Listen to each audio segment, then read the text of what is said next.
As it currently stands, the NBA draft is about a month away or so from actually happening. And I've always kind of wondered, can NBA 2K actually predict what's going to happen in the NBA draft? Well, I tried it in Madden for EA Sports and it didn't go so well for the NFL draft. But in 2K, let's see if NBA 2K19 can predict the NBA draft in 2019 pretty accurately. So the draft class that I'm going to use is from Miguel Perez 23 on Xbox One. It is called the 2019 April Update. And to me, it's probably one of the better draft classes that I found. You can see he's got Zion, we got RJ Barrett, Cam Reddish, Kobe White, Rui Hachimura, Ja Morant.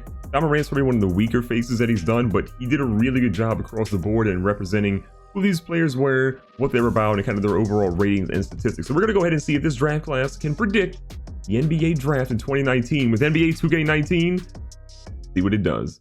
Now, I've went ahead and I've traded basically every single player. What? We traded every draft pick so that every team would be going in the way that it should be. Felt like it's taking Ja Morant.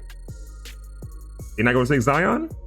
I don't want to say like what would actually happen, but I don't think that's actually going to happen. Zion's in Memphis. Everyone in Memphis is having a parade if they get Zion Williamson at number 2.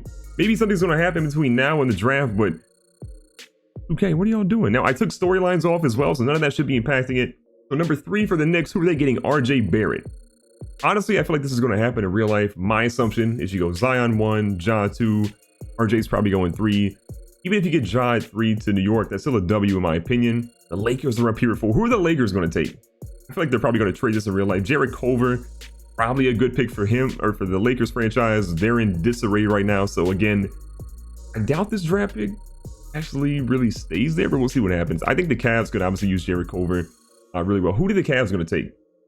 A lot of good players on the board. Cam Reddish, a lot of people have him going to the Bulls, but I'm seeing a lot of stuff about his workout so far that he's probably going to be in that 5 to 6 or 7 range. So we'll see what happens with him. Phoenix, Naz Reid going 6.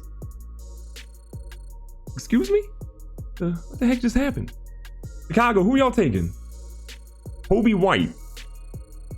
Chicago Bulls fans, what do you guys think about this one? I don't know how I feel about Kobe White as a player. I think he's one of the guys that has the biggest ceiling, but also the biggest chance for being a bust as well. So I don't really know how I feel about Kobe White. Maybe it's the Duke fan in me. Number 80 of the Atlanta Hawks, a team that has already got a pretty good roster. Tyler Hero. Number 8? That's what we're doing? Washington Wizards is another franchise in disarray. They don't know what the heck they're doing, if they're rebuilding, if they're trying to push. Who are they going to take? There's a trade. So Naz Reid, TJ Warren, the 9th overall pick, and a 2020 pick, top 3 protected. Interesting. Okay, so who are the Suns taking here? Rui Hachimura. They're giving up on a couple of players in the team. Okay, so the Hawks are now going to be picking at number 10. Who's going at 10 for Atlanta now? Bol. Actually, give me this. If there's any draft pick that could happen, give me Bol in Atlanta. You got Trae Young, okay? You got Bol. You got Herter. Incredible 3-point shooting team right there. I'm all about Bol going to Atlanta. I doubt that happens though. Keldon Johnson in Minnesota. A lot of mock drafts I saw had him going a little bit earlier. He's apparently been a workout warrior that's been doing really well. The Charlotte Hornets are a team. Might be losing or probably losing Kemba Walker, or they have to pay him a major contract. DeAndre Hunter in real life is probably not going to last in the 12th overall pick. We're probably going to go to like the 15th, 16th pick. And then we'll go ahead and look at it again. I'm going to do one more draft class too, just to compare how it goes. Darius Garland. He's a guy I think I saw earlier in like the top 6. So like, you think he's going to last in Miami? Probably not. Boston, the slew of draft picks as well. They thought they were going to be like 3 in the top 10. They ended up having a lot of draft picks, but later in the round. Jalen Hands. I don't really see him going this early as well. 15, we got Detroit. The start of the playoff teams now. Booyah. France, I've seen him go pretty high too. It's just a really weird order. Let's go all the way to Indiana and see how Indiana basically does. Orlando Magic made a big run this year. Way better than I thought they would be. Kevin Porter would be great for them. I don't know if he really goes there, but just think about the NBA draft. Workouts are going to tell us a lot. The interviews are going to tell us a lot. And a lot of these players could be moving up or down. We don't really know. Nasir Little, guy with a lot of potential, didn't really get to play a ton of UNC. They got him going to Brooklyn. That would be a great situation for him, in my opinion. Then the last one we'll look at before we go ahead and zoom forward is going to be here in Indiana. Who are they going to basically take at number 18? Jackson Hayes. I'm going to be honest. I don't know a lot about him. So if we recap this draft, it started off crazy with Ja going number 1, Zion going number 2, even though he was rated higher and he's a year younger. Kind of crazy. RJ, Jarrett Culver, Cam Reddish. You guys have seen a lot of this. Let's go all the way to 18, which is the last one that we ended up taking.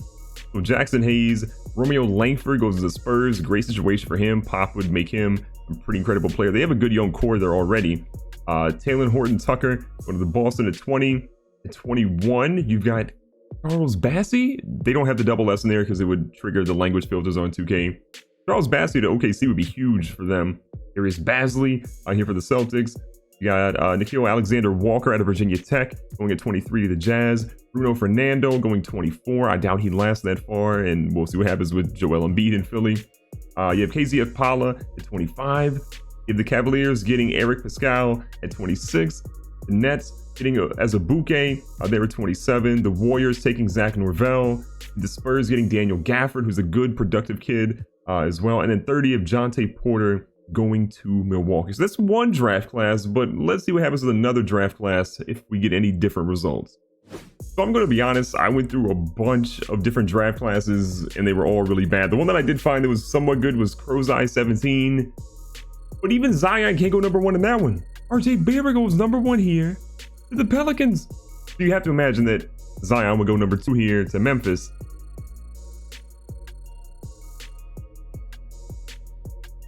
No shade to Jarrett Culver. He's great.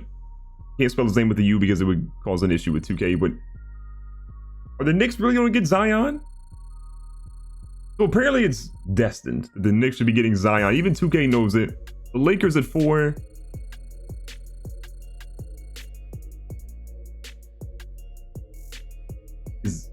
Is this why Magic Johnson left? LeBron's demanding a trade right now. That is... Who is that? At 5, Ja Morant's still on the board. Kevin Porter, who's there. Ja Morant's gonna last to Phoenix?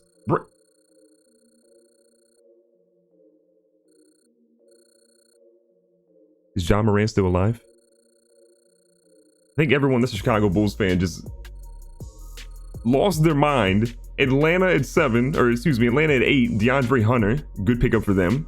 This is a somewhat realistic pick. At 9, the Washington Wizards, a train wreck of a franchise. They do a trade. They get Lou Williams for their first rounder and a 2023 second rounder. The Clippers pick up Darius Garland, and the Lou Williams is gone. I mean, that's a good pickup for them. I don't hate that. Tyler Hero would not go top 10. That's okay. What are you doing? And number 11 for Minnesota. Who are they going to take? Cam Reddish, maybe? They have a trade. They pick up Goran Dragic and Kelly Olynyk, the first round draft pick and then a second round draft pick. Kobe White goes to Miami. I don't hate that for them. He's kind of a weird player. I talked about it earlier, but the Charlotte Hornets get KZ Okpala. Miami Heat are back up. They take Bol. Hopefully he's not injured. I mean, the kid's incredible, but I just worry about how injury prone he's going to be. The Celtics get Cam Reddish. That would just be the rich getting even richer, but Kyrie's probably gone. So they have 7,000 small forwards on that team. Grant Williams, it's not going top 15. Number 16, we'll look at a few more. We'll go to the Pacers again. Romeo Langford to Orlando. They would love that. I don't know if that's actually going to happen. We'll see. I think there's going to be a run on him earlier. Depending on his workouts. PJ Washington to the Nets. Good pickup for them. I think he was kind of underrated at Kentucky. I can see him going a little bit higher maybe after the workouts. And then Chumi Okeke, I don't even know if he's actually in the draft. So this draft class, not that good. Let's go ahead and see how it panned out overall. So again, for this draft class, RJ Barrett at 1, Jarrett Culver at 2, Zion at 3. He's destined for the New York Knicks, apparently. So I don't even want to Google this man. Who is this? Whose cousin just got drafted number 4 to the Lakers? I have no idea. Kevin Porter to the Cavs. Again, Ja went all the way to the Bulls at 7. I don't see that happening. I mean, if we go down here even more, you see Jackson Hayes, who could be a top 15 player. Actually did a little bit of research on him. Could be top 15. He goes to the Spurs. I don't know who that is. Kerwin Roach, not getting drafted in the first round. I mean, I'm gonna be honest, these draft classes are a little bit rough. So if we just look at the top 5, top 10, I don't know how good this draft class and the other draft class are actually going to do in terms of predicting it. I feel like Zion is a lock at 1, barring some sort of trade. Even then, I feel like he's still locked number 1. Number 2 has to be RJ or Ja, basically. And then whichever one doesn't go 2 ends up going 3. 4 is kind of crazy. I could see DeAndre Hunter. I could see Jared Culver. I could see a trade for the Lakers, because they obviously want to improve that roster. And a young player is going to help them win a championship, which is what LeBron wants to do. So if I had to say, can 2K predict the NBA draft? I'm gonna say absolutely not. If you want to see more videos that are sort of outside of the box like this one, let me know by leaving me a comment down below. Tell me what you want to see next. Give me an idea in the comments, and if it's cool enough, I'll definitely try to run with it. As always, make sure you leave a like in the video. Don't forget to subscribe, and I'll catch you at the NBA draft, and we can all come back to this video and make fun of what 2K tried to do.